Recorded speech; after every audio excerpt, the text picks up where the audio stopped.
Like one of my buddies was saying, like if the aliens showed up, we'd lose anyway. And I'm like, nah.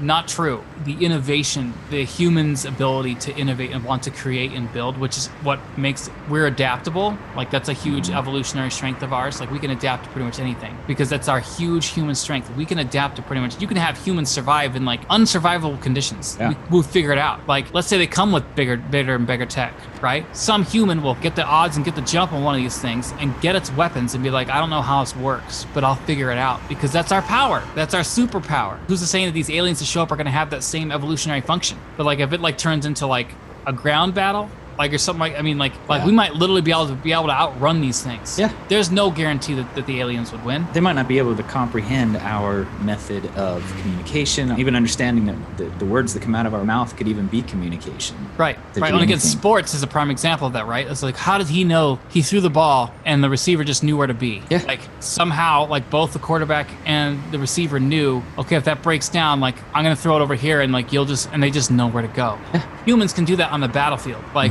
humans know how to do, and like who's to say, yeah, they might have all this tech and maybe harness the entire power of a star to get here, but they might not have something that simple.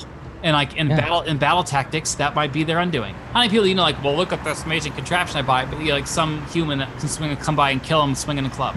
It's the same thing. Just because the aliens might have better tech doesn't mean that they're automatically going to win. Like, if anything, I would take humanity every single time. And if you think about it, it's like they might not have ever, like, let's just say that they go from planet to planet and colonize the planets, and they might not have ever actually gone to a planet where they face any kind of intelligent resistance at all. And so they're not there. Like they just migrate to different planets in the galaxy out of just an instinct to migrate to different planets in the galaxy. And it's just their instinct, and they just do it like a flock of birds going from one lake to the next lake on their way down south for the winter and on their way back up north.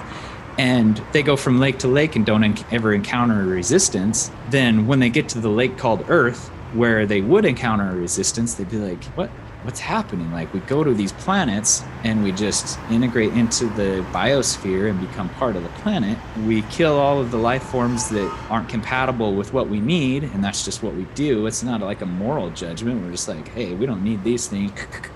And now we've got to this planet and they won't let us. These humans that are occupying all this space, like we try to kill them and they keep fighting back. I don't understand. This doesn't make any sense. Yeah, so they lose. Technologically, we may look like just a bunch of apes running around. Again, they don't have any idea about us, like how we think, how we do things. And like all of a sudden, like, oh my gosh, I thought this was, it'd be like if the insects suddenly got organized and we were like, what is going on? Why is this colony of bees chasing me? Yeah. Like, why? I thought I had control over the situation.